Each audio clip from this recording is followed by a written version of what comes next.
Important है, उसे miss मत करना। अगर आपने उसको मिस कर दिया तो आप एचआर राउंड से ही बाहर हो जाओगे। कूलिंग पीरियड जैसे ही खत्म होता है आप दोबारा अप्लाई कर सकते हो।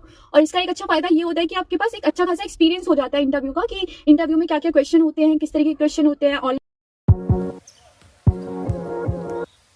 हेलो, नमस्ते, राधे राधे, वेलकम बैक तो नहीं बोल सकते क्योंकि ये मेरे चैनल पे पहली वीडियो है। तो आप सब लोगों को नहीं, सभी को जो नहीं पता है, लेकिन मैंने एक न्यू यूट्यूब चैनल स्टार्ट किया है जिसका मेन चैनल के नेम से ही बिल्कुल क्लियर है कि फूड से रिलेटेड वीडियो होगी, क्योंकि फूड मेरी फेवरेट चीज़ है। सेकेंडली, अगर आपने मेरा डिस्क्रिप्शन मतलब आप पढ़ोगे, क्योंकि वीडियो पहली है अभी आने वाली है, तो उसमें मैंने 3 टॉपिक्स रखे हैं जो कि मेरी लाइफ का बहुत बड़ा पार्ट है। पहला है फूड, जो कि मैं बता चुकी हूँ मेरी फेवरेट चीज़ है करने के लिए। सेकंड है कॉर्पोरेट लाइफ, क्योंकि मैं पिछले 3 साल से कॉर्पोरेट में हूँ और कॉर्पोरेट में मेरे जितने भी अच्छे बुरे एक्सपीरियंसेस रहे हैं वो मैं अपनी वीडियो में शेयर किया करूँगी। और अभी वो चल ही रहे हैं, अभी वो ख़त्म नहीं हुए हैं, अच्छे हो या बुरे। और थर्ड है मेरा लाइफस्टाइल, जो मेरी डेली का लाइफस्टाइल होगा वो मैं ब्लॉग करके अपना चैनल पे डाला करूँगी। मैं बहुत एक्साइटेड हूँ अपना चैनल स्टार्ट करने के लिए। तो मेरी लाइफ की स्टोरी कुछ ऐसे रही है कि जैसे मैंने 12th क्लियर की थी, उसके बाद मेरी ग्रेजुएशन हुई। मतलब 12th के बाद ही मेरा ये कुछ प्लान था कि मैं इसी फील्ड में कुछ करूँगी, बट समहाउ वो वर्कआउट नहीं की चीज़। मतलब नॉट मेनली इन यूट्यूब और something like in social media, but कुछ इसी लाइन में, वो मैं अभी बताना नहीं चाहती क्योंकि वो थोड़ा पर्सनल है और वो वर्कआउट भी नहीं हुई, तो उस बारे में बात करके कोई मतलब नहीं है।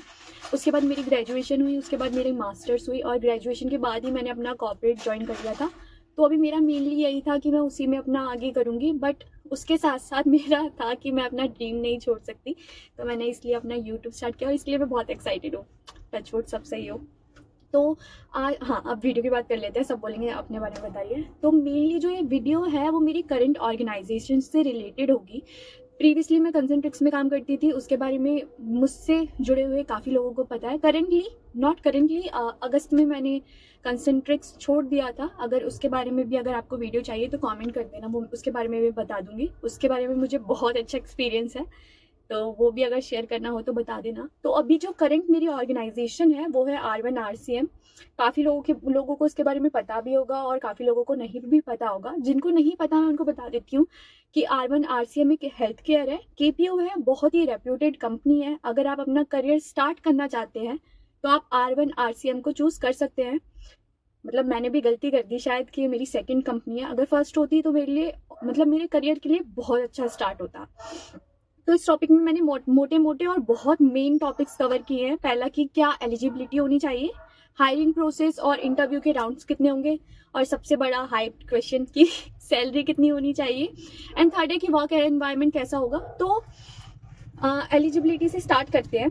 एलिजिबिलिटी से अगर हम स्टार्ट करें तो बहुत लोगों का पर्सनली भी मुझसे मिलते हैं, तो वो मुझसे पूछते हैं कि अगर हमने 12th की हुई है तो क्या हम ज्वाइन कर सकते हैं। तो अगर सिर्फ मैं स्पेसिफिकली R1 RCM की बात करूँ तो नहीं, आप 12th बेसिस पे R1 RCM नहीं ज्वाइन कर सकते। आपको सिर्फ ग्रेजुएशन बेस पे ही हायर किया जाएगा। इफ़ इन केस आपके पास 1 साल या फिर 6 महीने का किसी भी इंटरनेशनल BPO या फिर KPO में एक्सपीरियंस होता है तो आपको 12th बेसिस पे भी हायर कर लिया जाएगा। बट एक चीज़, अगर आपके पास हेल्थ केयर का एक्सपीरियंस नहीं है तो R1 RCM में आपको एज अ फ्रेशर ही हायर किया जाएगा। सेकेंडली, और बहुत मेन है इसकी जो एक एलिजिबिलिटी है, वो मैं आपको इस वीडियो के एंड में बताऊंगी क्योंकि वो बहुत इंपॉर्टेंट है, उसे मिस मत करना। अगर आपने उसको मिस कर दिया तो आप HR राउंड से ही बाहर हो जाओगे, क्योंकि अगर आपने वो चीज़ इंटरव्यू में कर दी तो आपका R1 RCM में कोई चांस नहीं है। अगर हम इंटरव्यू राउंड की बात करें या फिर हायरिंग प्रोसेस की बात करें तो यहाँ पे हायरिंग के 3 तरीके हैं अगर आप R1 RCM ज्वाइन करना चाहते हैं। तो पहला एक ऑनलाइन, जिसमें आप लिंक्डइन पे अपनी रिज्यूमे ऐड कर सकते हैं एंड HR आपको कॉल कर लेगा।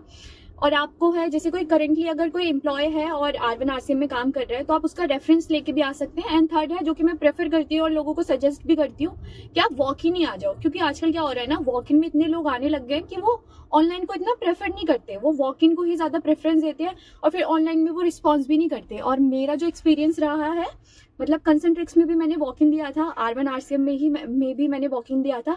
बट मेरे साथ ये हुआ था कि मेरा दोनों ही ऑर्गेनाइजेशन में वॉक इन फर्स्ट टाइम में ही निकल गया था, touchwood. But if in case walk in में ये फायदा, अगर आपका क्लियर नहीं होता, मतलब ऐसा होना तो नहीं चाहिए, बट अगर आप रिजेक्ट हो जाते हो तो कोई टेंशन नहीं है। कूलिंग पीरियड जैसे ही खत्म होता है आप दोबारा अप्लाई कर सकते हो। और इसका एक अच्छा फायदा ये होता है कि आपके पास एक अच्छा खासा एक्सपीरियंस हो जाता है इंटरव्यू का, कि इंटरव्यू में क्या क्या क्वेश्चन होते हैं, किस तरीके के क्वेश्चन होते हैं, ऑनलाइन टेस्ट जो आगे मैं बताने वाली हूँ वो कैसा होता है, ऑप्स मैनेजर किस तरीके के क्वेश्चन पूछता है। तो सेकंड या थर्ड टाइम में तो आपका रिजेक्ट होने का कोई चांस ही नहीं बनता। हाँ, तो अब वॉक इन की ही मैं बात करूंगी क्योंकि वही मैं प्रेफर करती हूँ। तो सबसे पहले वॉक इन इंटरव्यू के लिए आपको R1 RCM में टिकरी लोकेशन सेक्टर 48, मैं यहाँ पे लोकेशन मेंशन कर दूंगी और डिस्क्रिप्शन बॉक्स में उसका लोकेशन का लिंक भी डाल दूंगी। तो यहाँ पे आपको इंटरव्यू के लिए आना है। जैसे ही आप कैंडोर में आओगे आपको एंट्री पे रिसेप्शन पे एक QR कोड स्कैन करना होगा। उसके बाद उसमें अपनी इन्फॉर्मेशन फिल करने के बाद आपको एंट्री मिल जाएगी कैंडोर में। तो मैं अभी बता देती हूँ कि कैंडोर में बहुत सारी कंपनीज है, बहुत सारी बिल्डिंग है। आप किसी भी गार्ड से पूछ सकते हैं कि R1 RCM कहाँ पे है। आपको सेकंड फ्लोर पे आना है। सेकंड फ्लोर पे आते ही आपकी डिटेल्स रिसेप्शनिस्ट मांगेंगी और वो आपको एक आई कार्ड दे देगी, टेम्पररी आई कार्ड। उसके बाद आपके राउंड शुरू हो जाते हैं। अगर आपको राउंड्स की, जो इंटरव्यू के राउंड्स होते हैं, जैसे 3 राउंड होते हैं, मैं मेनली बता देती हूँ। HR round, AMCAT and then operation round होता है। इन तीनों इंटरव्यू राउंड में क्या होता है वो अगर आपको डिटेल में वीडियो चाहिए तो वो भी आप कमेंट कर देना, मैं वो थक गई। फिर है सबसे मोस्टली आस्क, मतलब मैं लोगों से मिलती भी हूँ तो बहुत सारे, मतलब मेरे जो दोस्त है या दोस्त के बहन भाई जो मुझसे छोटे हैं वो भी मुझसे पूछते हैं। तो सबसे पहला क्वेश्चन यही होता है, दीदी आपकी सैलरी कितनी है, आप कितना कमा लेते हो। तो मैं बता देती हूँ कि मैं अपना तो रिवील नहीं कर सकती क्योंकि मुझ पे कंप्लायंस इश्यू हो जाएगा और मेरे को फायर कर दिया जाएगा। तो मैं आपको बता देती हूँ, अगर आप हेल्थ केयर में, क्योंकि R1 एक हेल्थ केयर कंपनी है, उसमें फ्रेशर हो तो आपको मैक्सिमम 18,000 से 23,000 के बीच में ही मिलेगा। इससे ऊपर एक्सपेक्टेशन बिल्कुल मत रखना। बट यहाँ पे अप्रेजल और इंसेंटिव इतना अच्छा होता है कि अगर आप स्टेबल हो इस कंपनी में तो आपको सैलरी की कोई टेंशन नहीं है। और अगर आपके पास एक्सपीरियंस है तो यहाँ पे अच्छी खासी सैलरी प्रोवाइड करता है R1 RCM। उसके बाद वर्क एनवायरनमेंट की बात कर लेते हैं। तो मेरा जितना एक्सपीरियंस रहा है 5-6 महीनों में वो बहुत अच्छा रहा है। बहुत सारी कंपनियां हैं, बहुत, मतलब लास्ट कंपनी से अगर मैं कंपेयर करूं, सॉरी मैं अपनी लास्ट कंपनी के बारे में बहुत बात कर रही हूँ क्योंकि मेरा सबसे ज़्यादा टाइम वहीं पे बीता है। तो अगर मैं उससे कंपेयर करूँ, यहाँ कंपेयर एनवायरनमेंट बहुत लाइट है, काम का इतना प्रेशर नहीं है जितना लास्ट कंपनी में होता था। मतलब बात करें तो R1 में ना, मतलब अगर प्रोसेसेस की बात करें तो इसमें फ्रंट डेस्क प्रोसेस भी है और बैक एंड प्रोसेस भी है। अगर आप बोल रहे हैं कि कॉलिंग करनी पड़ेगी या फिर कॉल सेंटर तो नहीं है, तो ये सारी ना मिथ अपने दिमाग से निकाल दो कि कॉल सेंटर वगैरह है, हमें कॉल करनी पड़ेगी। तो ऐसा कुछ भी नहीं है, प्रोसेस टू प्रोसेस डिपेंड करता है।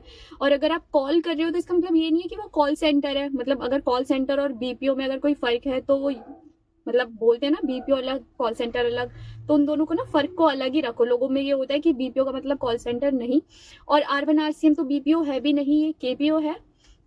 तो हाँ, वर्क एनवायरनमेंट बहुत अच्छा है, बहुत लाइट माहौल रहता है।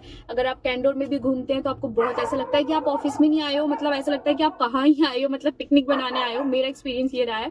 और हाँ, मैंने आपको वीडियो में स्टार्टिंग में एक बात बताई थी कि एलिजिबिलिटी की, कि वो मिस मत करना वरना आप HR राउंड से बाहर हो जाओगे। वो ये है कि जब आपका फर्स्ट राउंड होगा HR राउंड, तो उसमें HR आपसे आपका रिज्यूमे लेगा। अगर रिज्यूमे में आपका एक्सपीरियंस 2 साल से ऊपर है या फिर 2 साल है तो आपको HR राउंड से ही बाय बाय कर दिया जाएगा, क्योंकि R1 RCM 2 साल या 2 साल से ऊपर एक्सपीरियंस वाले लोगों को हायर नहीं करता है।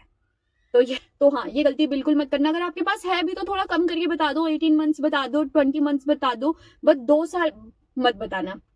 और बस मुझे लग रहा है कि मैंने सारी इन्फॉर्मेशन दे दी है इंटरव्यू से रिलेटेड। बाकी अगर आपको मेरी प्रीवियस ऑर्गेनाइजेशन कंसेंट्रिक से रिलेटेड कोई भी क्वेश्चन है तो आप कमेंट बॉक्स में लिख देना, उसका मैं सब कुछ डिस्कस कर लूंगी। हाँ, R1 RCM में जो फैसिलिटीज है जैसे कैब, मील, R1 कौन सा मेडिकल इंश्योरेंस प्रोवाइड करता है, वर्क फ्रॉम होम मिलता है नहीं मिलता, जितने भी आपके पास डाउट्स है वो सब आप मुझे बता देना, वो सब मैं उसके लिए एक डिटेल वीडियो बना दूंगी। और एक बहुत इंपॉर्टेंट बात, अगर आप चाहते हैं कि मैं आपको रेफर करूं R1 RCM के लिए तो मैं अपनी एक इंस्टाग्राम ID यहाँ पे मेंशन कर दूंगी, आप मुझे DM कर देना, उस पर मैं अपना ईमेल एड्रेस शेयर कर दूंगी, आप मुझे अपना रिज्यूमे शेयर करना एंड देन मैं आपको रेफर कर सकती हूँ। तो उसके थ्रू आपको जल्दी हो जाएगा, क्योंकि अगर आप रेफरेंस से आते हैं तो आपको प्रेफरेंस ज्यादा मिलती है।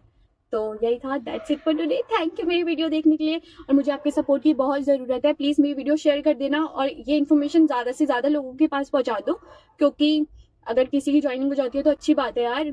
मतलब मेरा तो क्या, मतलब बहुत अच्छी बात है अगर किसी की ज्वाइनिंग हो जाती है, और हाँ ज़्यादा लोगों के पास मेरी वीडियो जा पाए। और मेरा चैनल सब्सक्राइब कर देना, मुझे आप लोगों की सपोर्ट की बहुत ज़रूरत है। मैं जेन्युइनली अपना यूट्यूब चैनल ग्रो करना चाहती हूँ।